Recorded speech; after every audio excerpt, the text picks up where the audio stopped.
कठिन है।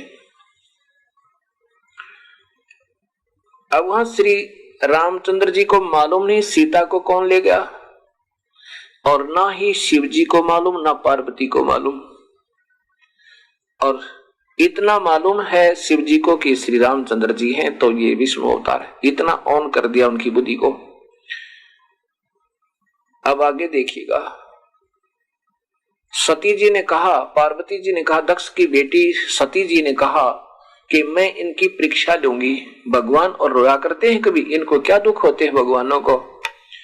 पार्वती ने ऐसी कहा तो शिव ने कहा कि तू परीक्षा मत लेना, अगर तू परीक्षा ले लेगी और वो मेरी माँ के तुल्य है सीता। सती जी ने कहा कि मैं सीता रूप बनाकर जाऊंगी, यदि मुझे पहचान लेंगे तो मैं मान जाऊंगी कि ये भगवान है। अगर मैं पहचान में नहीं आई, मुझे सीता ही मानेंगे तो ये कहे कि भगवान। शिव जी ने कहा, शिव भगवान ने कहा कि सती जी ऐसा ना करना, यदि तू ऐसा कर लेगी तो मेरे काम की नहीं रहेगी, क्योंकि श्री राम अर्थात विष्णु मेरे बड़े भाई हैं और सीता जी वही लक्ष्मी बन आई हुई है, और बड़े भाई की पत्नी मां के तुल्य होती है। यदि तूने सीता रूप बना लिया तो मेरे लिए पत्नी रूप में स्वीकार्य नहीं होगी।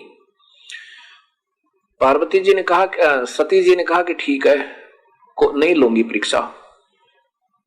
तो ऐसे ही मौका लगा के जब भगवान शिव अपना घूमने गए बाहर, पीछे से सीता रूप बनाया, श्री राम के सामने पहुंच के खड़ी होगी, और राम जी रो रहे थे, डकरा रहे थे। जब सामने सीता रूप में सती जी खड़ी थी तो श्री रामचंद्र जी ने कहा, हे दक्ष पुत्री माया, आज अकेली कैसे, भगवान शिव को क्यों नहीं लाए। शर्मिंदा होगी और कहा कि आप वास्तव में प्रभु हो। भगवान शिव ठीक ही आपको प्रणाम कर रहे थे, आप तो वास्तव में परमात्मा हो। वापस आ गई।